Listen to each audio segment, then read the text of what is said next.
Grace and peace to you from Onalaska First United Methodist Church. You're listening to our podcast. We hope you enjoy.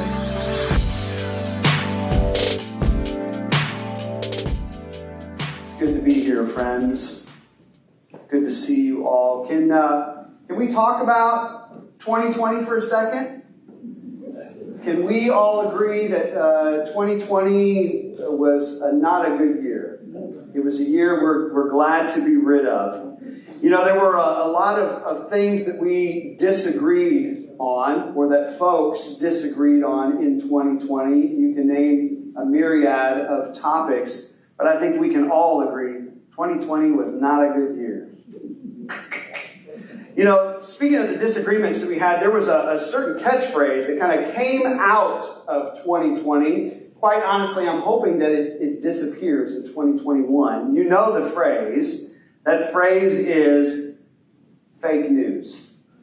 Fake news. You all know it. We heard it right and left, everywhere you went, right? We heard people talk about the election. We give information on the election and somebody else would say, oh, that's fake news. Or we would hear certain things about politicians or their agendas, and then somebody else somewhere else would say, no, that's fake news. We would hear stuff about racism. No, that's fake news. I mean, just think about COVID.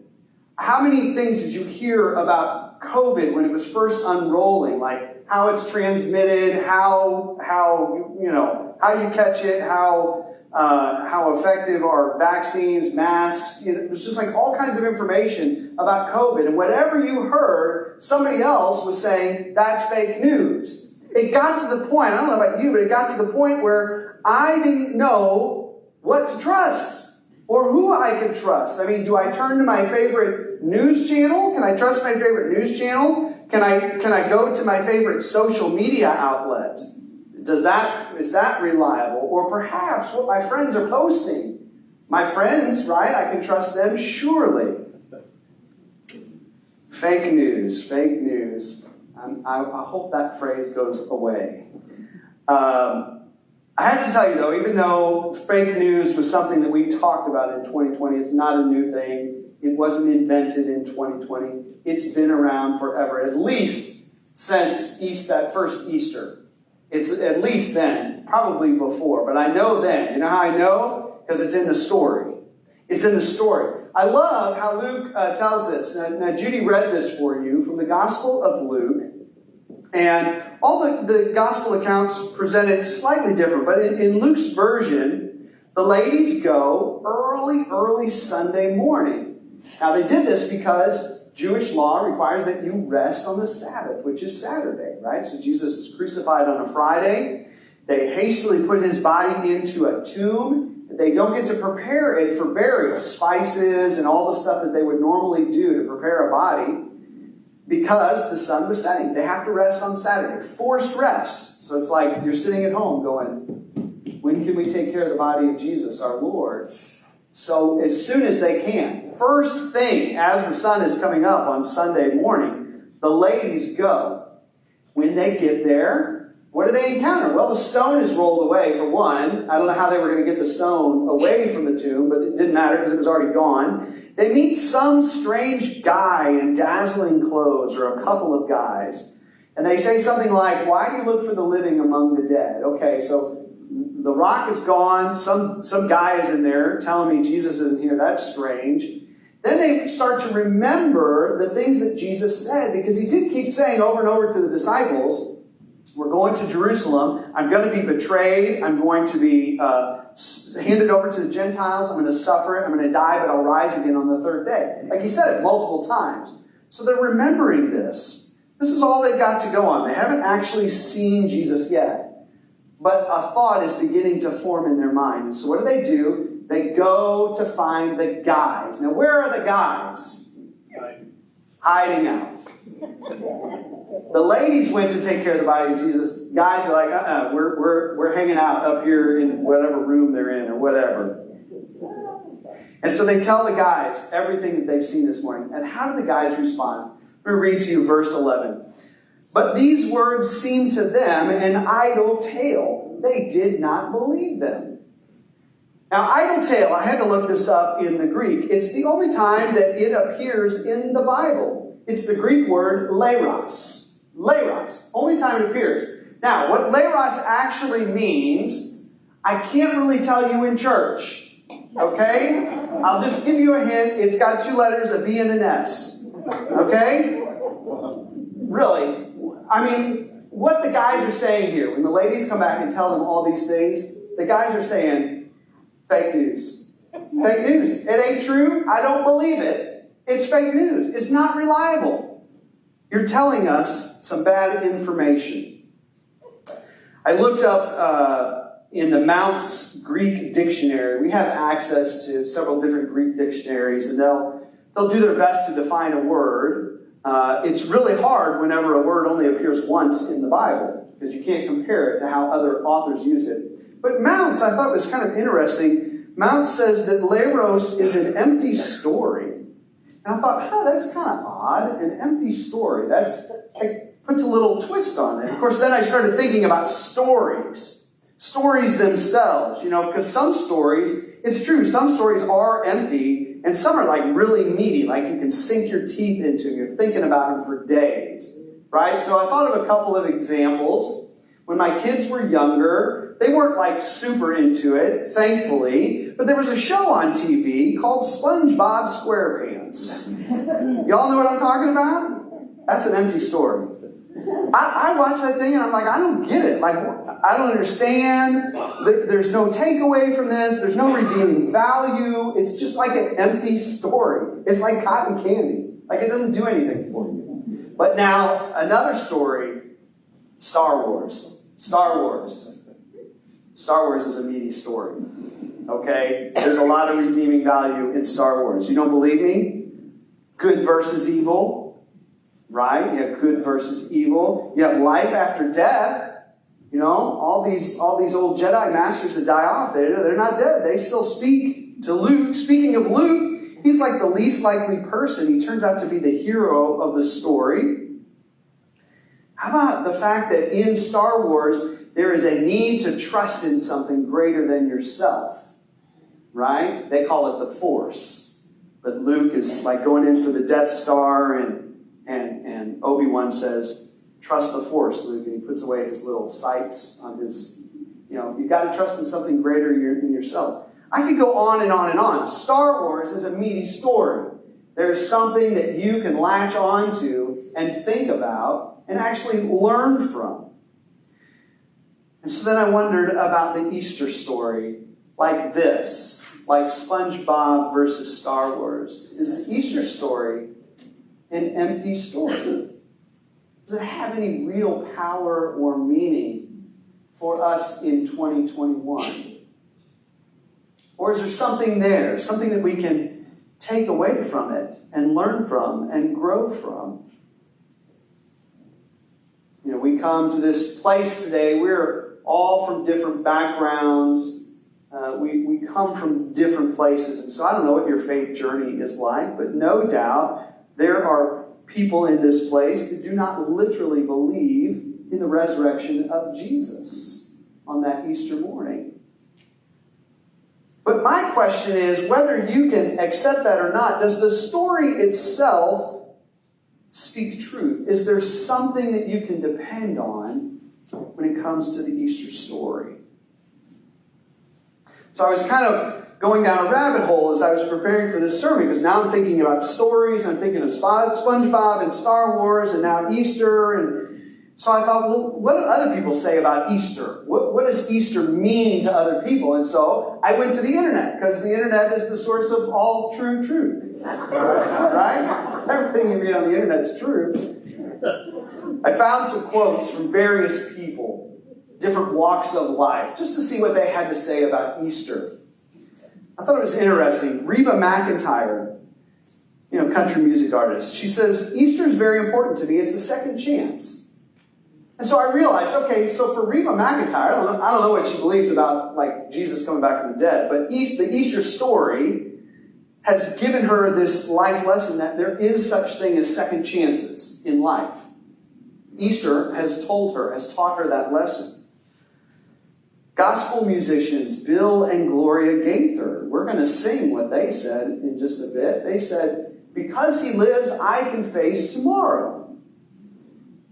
So the lesson that they have learned from Easter is that no matter how bad today gets, I can get through it. I can look to tomorrow. I can face tomorrow because I find hope in the Easter story.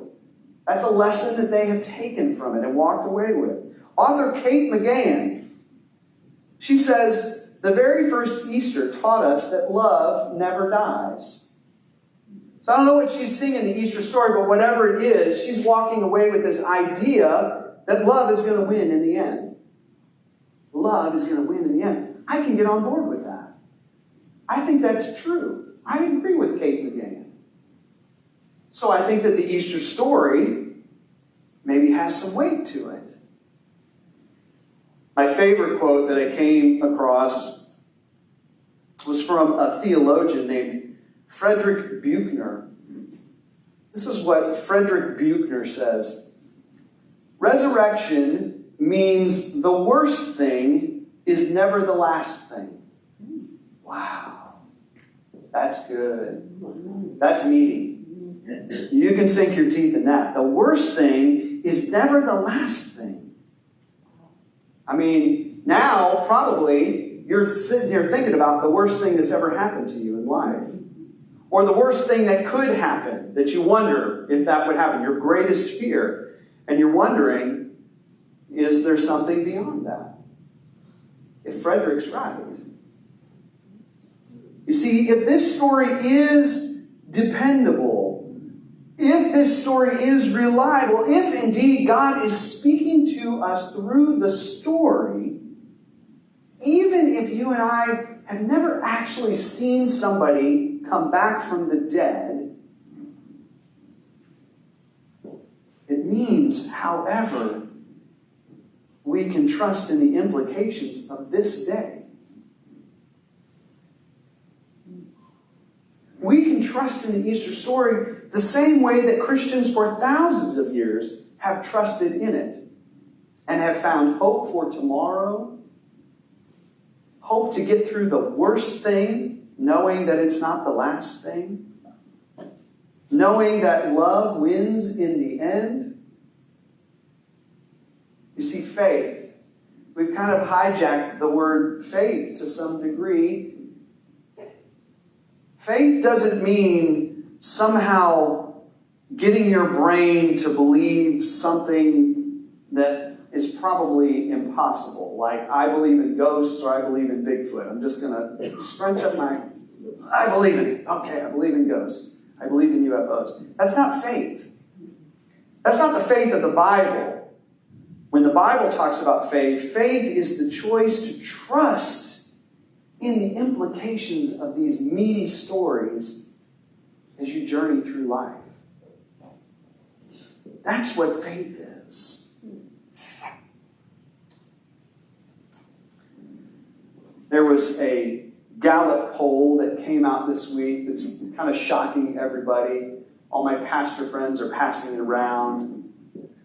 This Gallup poll reveals that for the first time in recorded history, folks who are members of and attend worship services regularly are now in the minority. You all are in the minority this morning. There are more Americans that do not belong to a church and do not attend a church than there are folks who do. Now, Gallup has been tracking this since 1937. Okay? 1937 is when they started tracking these statistics. And since 37, that number has held steady around 70 to 75%. That's a really high number. 70 to 75% of Americans were members of and attended regularly worship services and churches. But then in 1999, that number started to decline.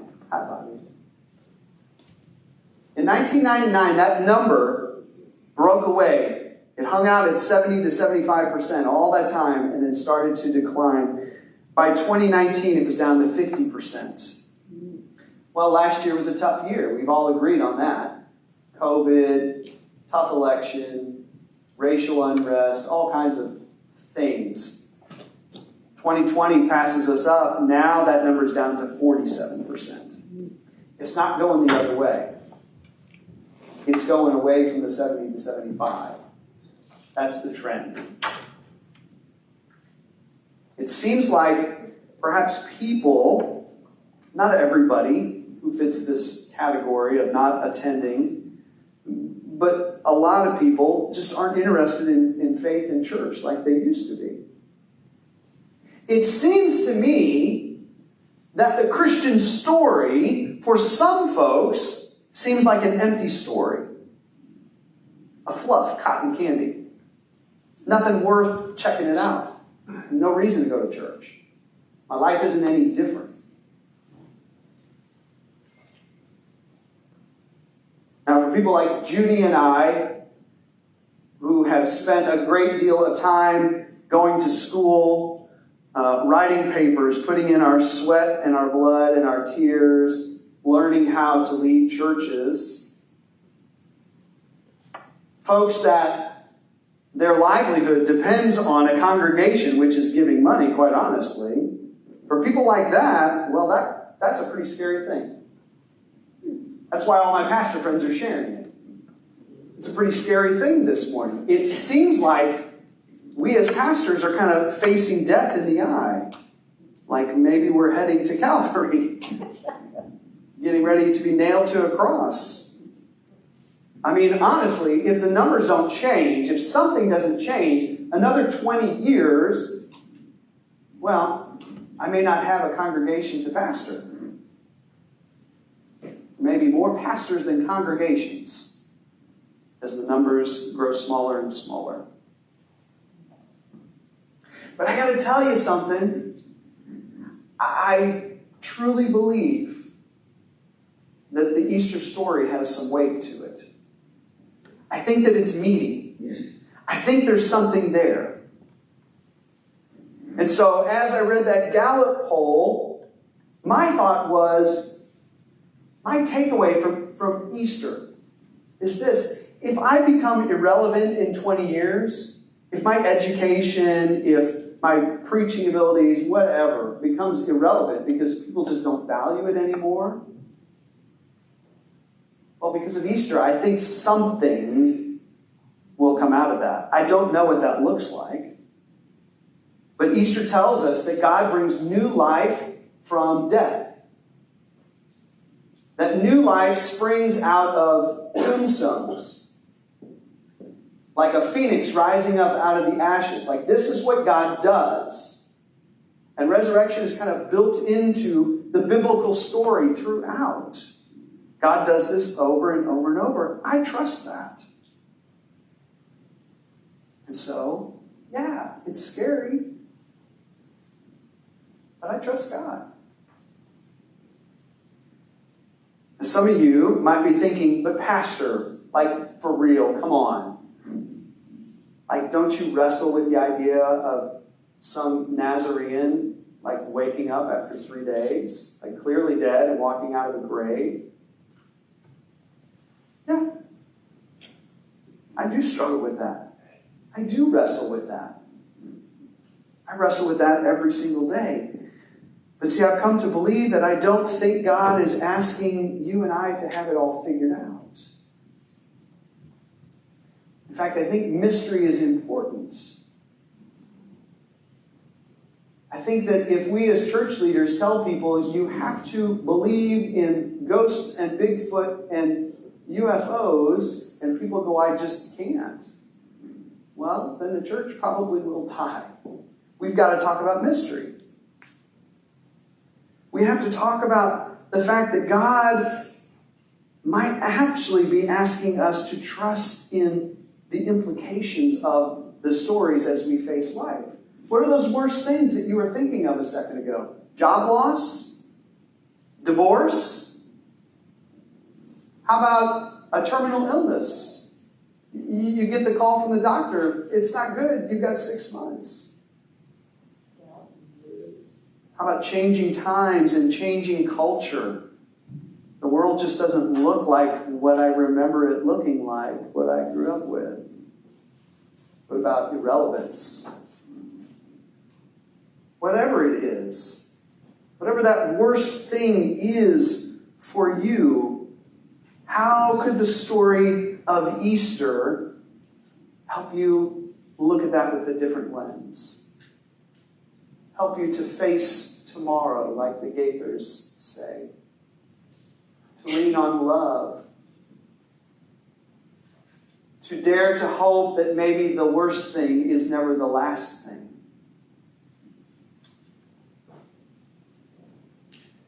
Came across one last quote that I just thought was brilliant, and so I had to put it in my sermon. This comes from the American humorist Evan Essar.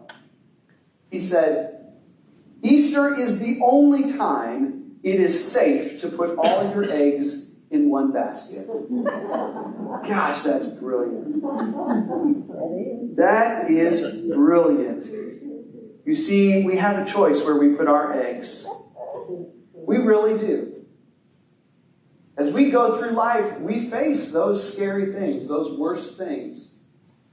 And you can put your eggs in the basket that says, I'm going to try to keep this alive until it kills me. I'm going to do whatever. I'm going to pump money into it. I'm going to try to... I can't imagine life on the other side of this thing. And so I'm going to do whatever I can to keep this alive. That's one basket you can put your eggs in. It's going to make you sick. It's going to destroy you. The other basket that you can put it in is the basket of resurrection and Easter. And that basket says the worst thing is never the last thing.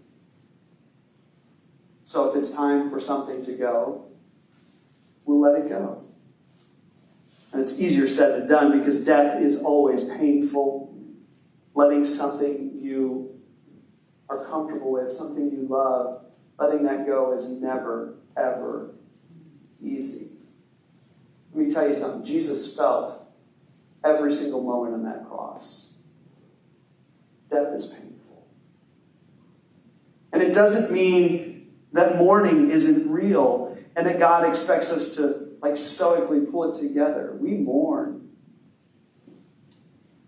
Jesus' mother wept as he died on that cross. We mourn the things that we lost. But if we can trust this story, this day that we come together, and churches all over the globe are worshiping and talking about this story today, if we can trust this story, then I think just like a mother who goes through the pain of childbirth, but as soon as that baby is born and she's holding that baby in her arms, she's not thinking about the pain of that childbirth anymore because something new is here. If we can trust in this story, when God does that thing, whatever that looks like, whatever that is, the pain of the loss and the death will become a distant memory. Or perhaps like Jesus, they'll become scars that we carry, reminders, but now they're trophies. They no longer produce the same pain. They're trophies. I don't know. I don't know how God can bring new life from dead things, but I believe that He does. I believe it's true. I believe the Easter story. So this morning, I'm asking you to put your eggs in that basket and see what God will do. In the name of the Father, Son, and Holy Spirit. Amen. Amen.